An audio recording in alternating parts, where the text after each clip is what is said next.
budaya sebuah komunitas atau ras dan seterusnya itu. Karena bahasa itu kan produk budaya ya, Identitas.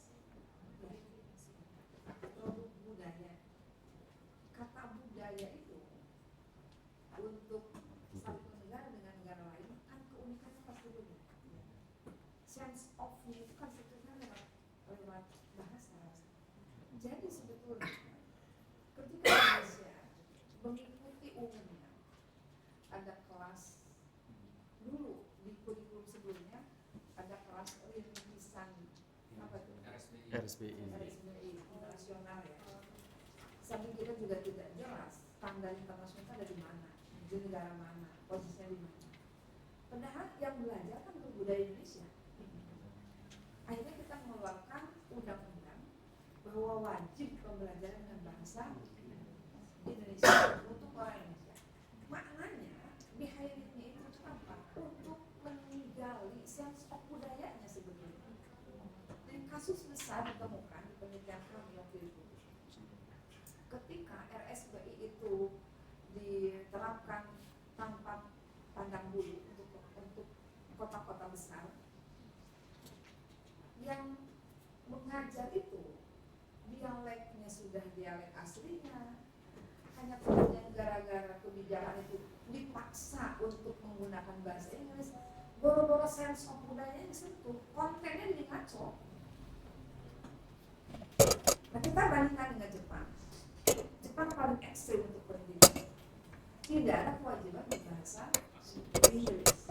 Dan banyak teman-teman hebat tidak mau terjemahkan dalam bahasa Inggris. Kenapa kira-kira? Apakah gara-gara tidak berbahasa Inggris jadi budayanya kacau? Atau justru jadi kuat budaya? Kalau orang ingin meneliti hasil temuan bahasa, hasil temuan orang Jepang, yang taklukkan dulu bahasa Jepangnya, baru akan paham tentang apa yang dimaksud oleh tulisan itu. Kenapa Indonesia tidak bisa, tidak boleh seperti itu? Kira-kira? Karena behind it ada kepentingan sekelompok orang untuk menggiring bahwasannya bahas standar internasional itu yang membuat identitas kita jadi keren. Salah satu ancaman Indonesia itu. Kenapa ada CTL tapi tidak ada global contextual teaching? Ada contextual teaching tapi tidak ada global teaching and learning, karena kontekstual itu yang menjadi penggali kualitasnya pendidikan di negara itu. Bahkan kita dianggap sambil aja CTL itu apa gitu.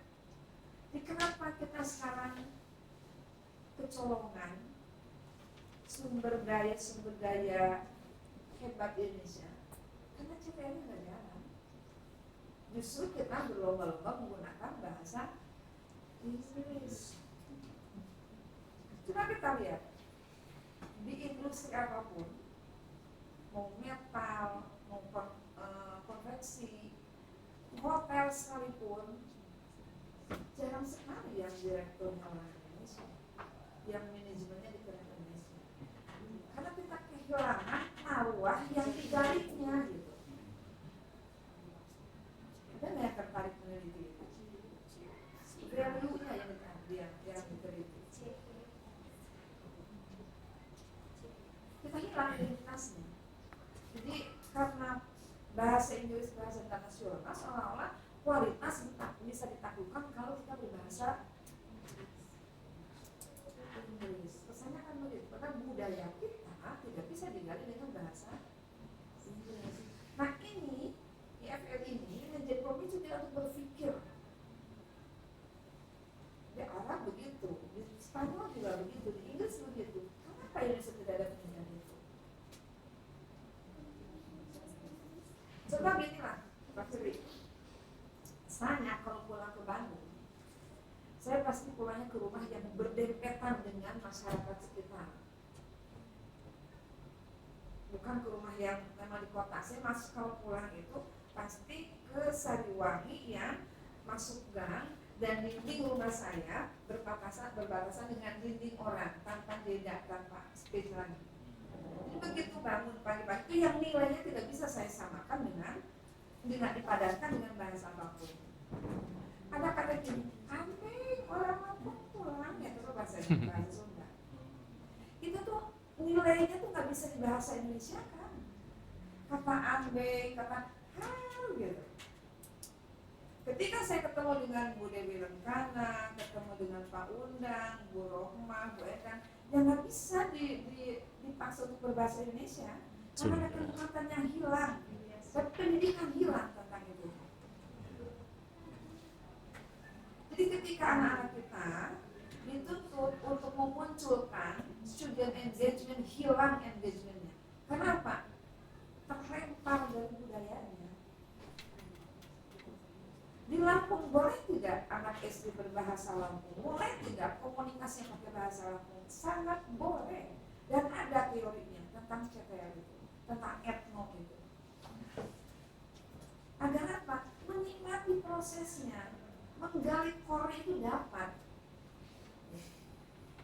Entah hilang budaya tentang itu, sehingga value pendidikan kita ini menjadi tidak bermakna. Nah, kalau teman-teman yang menjadikan itu sebagai grand penelitian di sekolah, bisa rame-rame meneliti itu, berbagi dengan teman-teman yang mungkin di kelasnya ada berbahasa, ada latar belakang budaya Jawa, ada Lampung, ada Sunda, coba dilihat.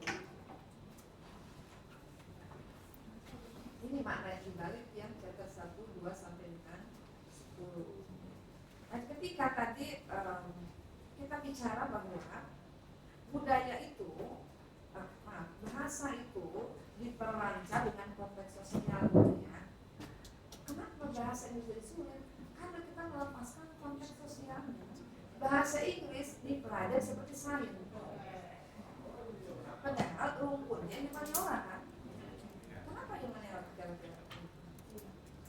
Kenapa bahasa itu masuk ke humaniora bukan ke sains?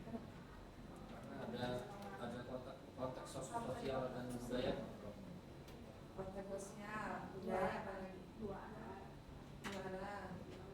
Apa lagi? Yang tidak dimiliki oleh sains. Psikologis manusia. Kontekstual meaning. Kontekstual meaning yang tidak dimiliki oleh sains. Apa lagi? Emosional. Rasa ya, berbahasa itu kan ada rasa. Iya, tidak disahkan dengan ilmiah gitu ya. Bahasa itu nggak bisa diajak ke arah yang harus scientific gitu. Hilang nanti rasanya. Sekarang kebalik. Justru sains yang dikatakan humaniora, etno sains, ya kan? Etno matematika. Kenapa? Karena sebetulnya sains atau matematika itu untuk kepentingan manusia, untuk kepentingan humaniora. Jadi sekarang sudah susah untuk memilah antara mana bagian sains, mana bagian sosial atau humaniora. Karena sehebat apapun sains untuk kepentingan manusia, caranya nggak bisa lagi hanya dengan cara sains. Mengajarkan sains pun harus dengan sentuhan memanusiakan manusia, sentuhan dengan manusia. Nah, ini yang diharapkan oleh teman-teman itu menjadi potensi-potensi Machiavelli. Ngajar sains tapi dengan humaniora. Karena kalau saya dengan sains, ya nggak bisa, hanya robot yang bisa melakukan, dan manusia ini tidak bisa dilatih dengan robot. Jadi apapun yang disampaikan dengan manusia, ya harus cara manusia yang dipakai, dan itulah humaniora. Sudah lama ini polemik ini di mana grammar harus dihafal, kosakata bukan dipakai tapi dihafal gitu ya. Akhirnya hafal itu pun tidak bisa dipakai karena takut dengan hukum yang salah. Nah, sekarang kan sudah tidak begitu lagi belajar bahasa Inggris.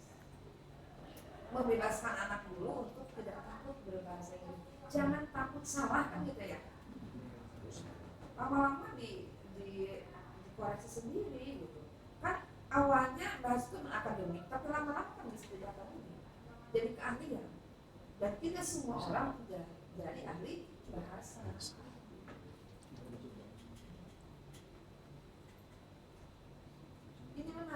kita akan teliti lagi, terutama untuk teman-teman yang ahli bahasa ya, di sekolahnya coba diteliti. Saya hanya bisa menikmati pembelajaran ini kalau saya menggunakan bahasa lokal saya. Ya apa?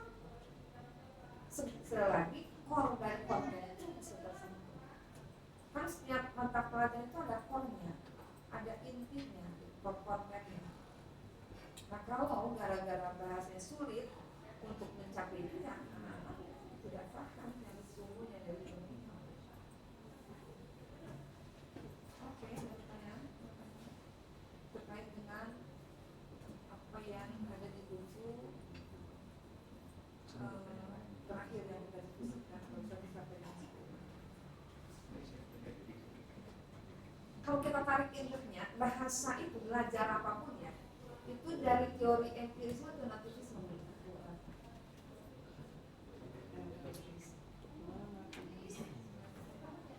Kalau empirisme kan lingkungan, apa namanya, latihan, pengalaman gitu ya.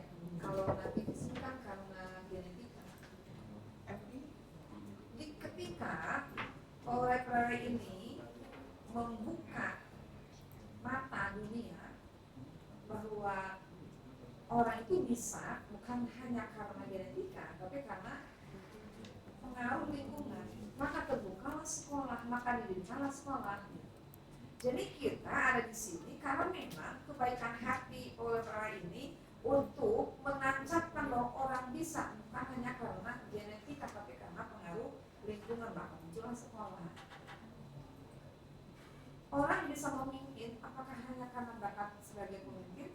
Juga tidak, karena punya ilmu yang didapat dari lingkungan tentang memimpin. Cuman mungkin ada bedanya antara yang belajar plus dengan bakat dan yang hanya belajar saja. Nah ini induk awal untuk masuk ontologi kan lewat itu pintunya. Baru kemudian gara-gara ada empirisme maka berkembanglah sejumlah teori yang sekarang kita pelajari. Dari behavioristik sampai konektivistik misalkan. Nah gara-gara ada 5 induk teori belajar itu maka berkembanglah pedagogi. Bagaimana memudahkan orang untuk bisa belajar, bukan bagaimana kita belajar sukses. Bagaimana orang lain bisa sukses belajar, itulah kuncinya pedagogi.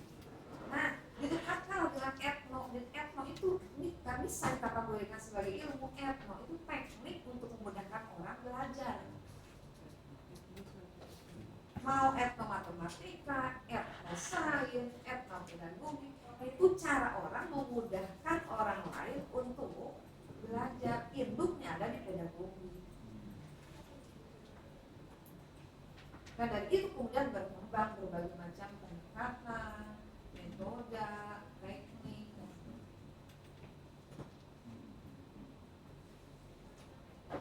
Udah bingung kan cara berpikirnya? Kita bicara tentang model-model pembelajaran, model of teaching dari Joyce and Wells. Ini akarnya dari mana? Bisa ditarik dari sejumlah teori belajar. Oh sekarang ternyata teori belajar itu sudah bisa menghasilkan sejumlah pendekatan, sejumlah model. Itu akibat dari tuntutan belajar yang makin kompleks. Kan kita belajar makin kompleks sekarang. Tidak hanya cukup didiskusikan, tidak hanya cukup diingat, tidak hanya cukup diciptakan. Harus mampu meng-create, harus mampu menciptakan. Dan itu modal dasarnya kalau dilakukan oleh dokter, dia harus berbasis ilmu dan ilmiah dan bisa dipertanggungjawabkan. Sehingga kita ketika teman-teman diminta menjustifikasi alur itu benar. Saya katakan ini iya karena itu harus ilmiah. Bukan gini, ya saya rasanya dulu waktu di S1, di S3 begini-begini nggak bisa rasanya. Harus berbasis ilmu yang ilmiah dengan argumen yang faktual. Kan nanti kita begitu, kesannya dokter itu nggak ada yang salah gitu. Begitu dokter menyampaikan sesuatu itu jadi rujukan. Jadi citasi. Yang mulanya sekarang ketika kita diskusi, bicara tentang ilmu, bicara tentang turunan dari ilmu, bicara tentang implementasinya,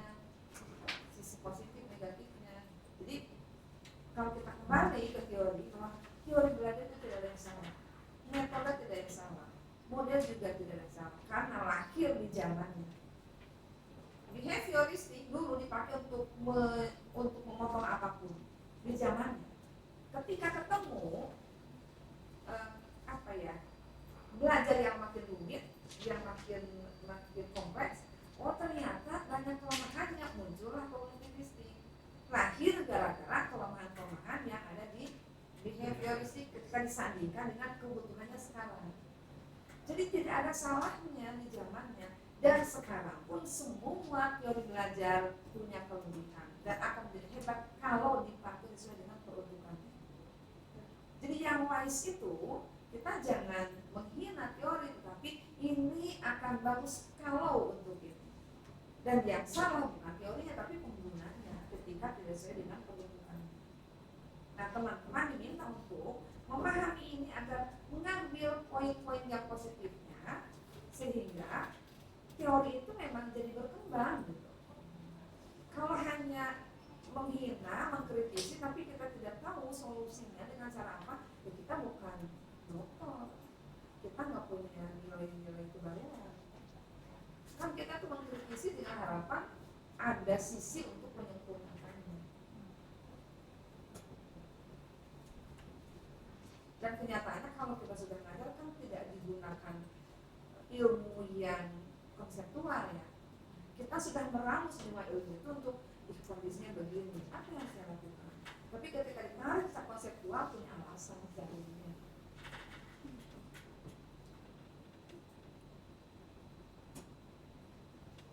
Ada sulit? Enggak lah ya.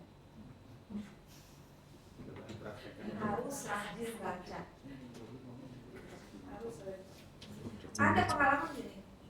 Ini mahasiswa angkatan berapa ya? 2004. Nah ya 2004. Tiba-tiba datang ke ruangan karena udah cuti, dia tiba-tiba melanjutkan dengan judul yang sama. Bu, saya baru ngerti loh yang ibu sampaikan di tanggal sekian, di semester sekian tentang ini. Ketika saya menghadapi judul saya, mentok dengan teorinya, kemudian saya gali teori, baru sekarang ngertinya. Ya nggak apa-apa. Sekarang baru benar, ngertinya nanti nggak apa-apa. Kan perlu loading dulu. Hidayahnya telat. Budaya.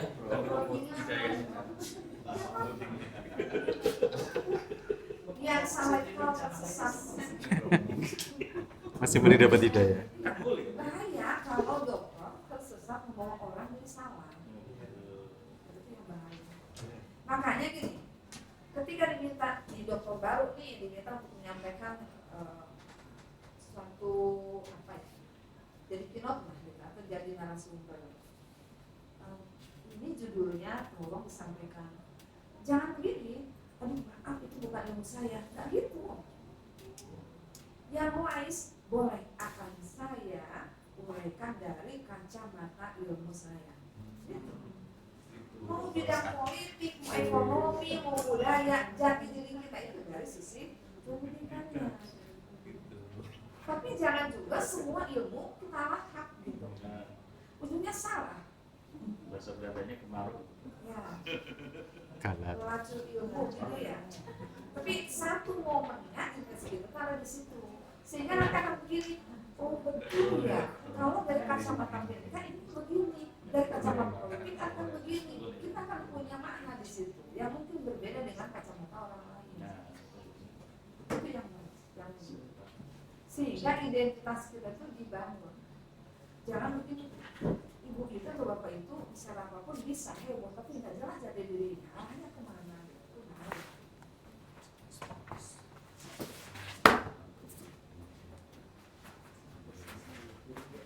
Oke, 5 menit lagi habis. Harapan saya hari ini ada program bank, jadi bisa diturunkan ke dalam actionnya dia itu ya. Ternyata dia harus ketemu dengan orang juga kalau tidak salah. Pas-pas. Saya mau tanya Prof. Ya. Izin Prof. Ini kan Prof tadi di awal bilang kita harus punya grid teori di awal. Bagaimana jika menggunakan metodologi kualitatif? Apakah kita juga harus menentukan di awal metode yang kita pakai? Ya, gini. kualitatif harus berhitung dengan waktu. Kualitatif itu bisa selesai berapa tahun? Kalau benar-benar kualitatif, ini S3 loh, bukan S1, S2. S1, S2 mungkin kualitatif hanya mendeskripsikan kuantitatif ke kualitatif, bisa jadi begitu. Kalau ini di S3, kalau kualitatif ya Habermas itu pegangannya. Sekali datang ditanya datanya begini, iya, besok tanya lagi dengan sama, ternyata beda jawabannya. Masih terus melacak, hanya satu data. Saya membayangkan kalau kualitatif asli ujungnya masih mau menghasilkan grand teori, dia tidak berawal dari grand teori. Kita akan menghasilkan teori kan, tapi level 9 KK ini tidak harus sampai ke menghasilkan teori, tidak harus grounding teori, cukup menyempurnakan pengetahuan yang sudah ada pun tidak mudah. Saya sangat senang kalau ada mahasiswa yang berani untuk kualitatif, tapi harus jelas hasilnya. Tidak harus ada grand teori karena kita akan menghasilkan teori baru. Grounded teori. Hari ini bolanya kecil, besok jadi besar, berburu besar, jadilah bola yang standar ukurannya kan gitu ya. Hari ini datanya begitu ditanya, kamu tuh kenapa ngambil S3? Hari ini jawabannya, ya karena saya belajar pendidikan. Besok tanya lagi bukan itu. Besoknya lagi bukan itu. Ya kebetulan saya dapat kesempatan untuk kuliah di dari sekolah misalkan. Kan belum dapat tuh. Mungkin seminggu aja belum dapat dari satu data. Kita dipicu untuk cepat selesai agar cepat lulus. Inilah jangan apa ya, jangan disumbang terus dengan tempatnya lah, data yang. Jadi untuk teman-teman yang mau kualitatif, tolong pertimbangkan ya, karena terlalu rumit. Bukan kamu harus butuh waktu lah. Kalau misalkan kita bukan ngambil yang grounded, kalau grounded kan menghasilkan teori.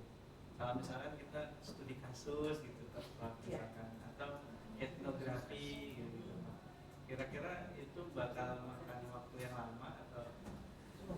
Kalau studi kasus kan tidak bisa menghasilkan generalisasi ya. Iya, hanya berlaku kasus itu. Kayaknya S3 nggak bisa. Karena terlalu sempit ya. Jadi kita milih metode yang memang aman kan. Studi kasus ada macam-macam memang, tapi ujungnya hanya berlaku untuk memecahkan kasus itu di tempat itu. Nggak bisa untuk menyempurnakan pengetahuan yang sudah ada. Apalagi prinsip nggak bisa menghasilkan prinsip. Karena sifatnya kasuistik. Jadi lebih aman menurut Prof mix atau kuantitatif? Gini. Kaitan waktu misalkan. Ya, dari waktu ya, bukan dari masalah ya. Kalau dilihat dari waktu, barangkali gini, untuk memperkaya hasanah pembahasan bisa menurut saya tertarik untuk kualitas tapi hanya untuk preliminary research saja misalnya. Hanya untuk memancing di studi pendahuluan saja. Jadi nanti di proposal itu kualitatifnya dipakai untuk tahapan ini, kuantitatifnya dipakai untuk tahapan ini misalkan, atau untuk uji efektivitas di belakang. Jadi mungkin kalau kita orientasinya untuk kelengkapan data bisa mix method. Nah, tapi kalau kita juga ingin saya menguasai di kuantitatif, misalkan CFA saya kuasai, EFA saya kuasai, SEM saya kuasai, yang apa-apa itu juga akan menghasilkan beberapa anak-anak indikator yang terhubung atau yang terpengaruh, dan itu akan menghasilkan dari banyak artikel. Nah, tinggal dikembalikan kita ini atau ibu bapak semuanya lebih tertarik atau lebih menguasai cara yang mana gitu. Jadi banyak nih mahasiswa yang bimbingan saya terutama, saya coba mendekatinya dengan udah coba pakai Anis Faktor lah biar gampang menemukan kebaruannya gitu. Dari instrumen yang baku ini ada 3 kelompok, tapi ada segerombol data yang tidak tiga-tiganya udah pakai CFA, pakai FA. Nah itulah yang kemudian terus jadi novel. Dan sama sekali awalnya itu belum paham tentang analisis faktor, gara-gara diberi tugas untuk itu, kemudian ada berada di YouTube, saya udah mahir sekarang. Sama kami juga sebenarnya dua-duanya belum paham tadi. Belajar.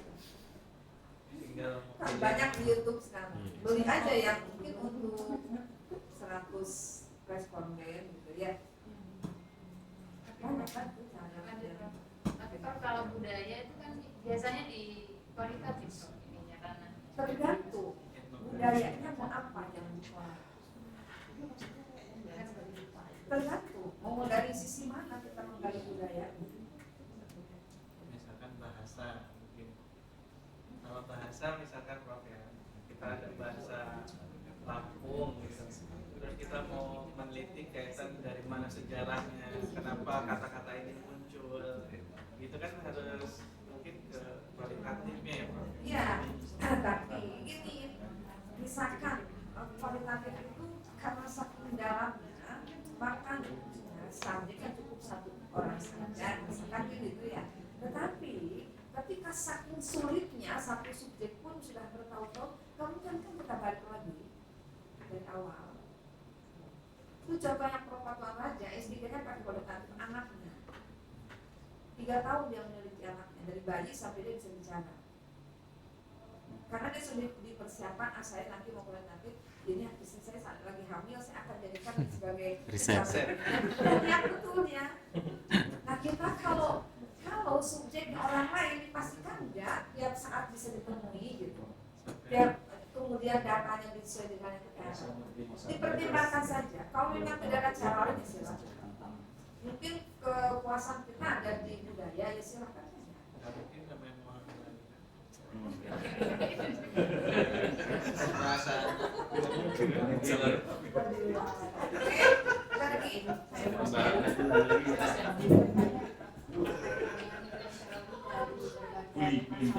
obrolan nanti malam Mas Ali.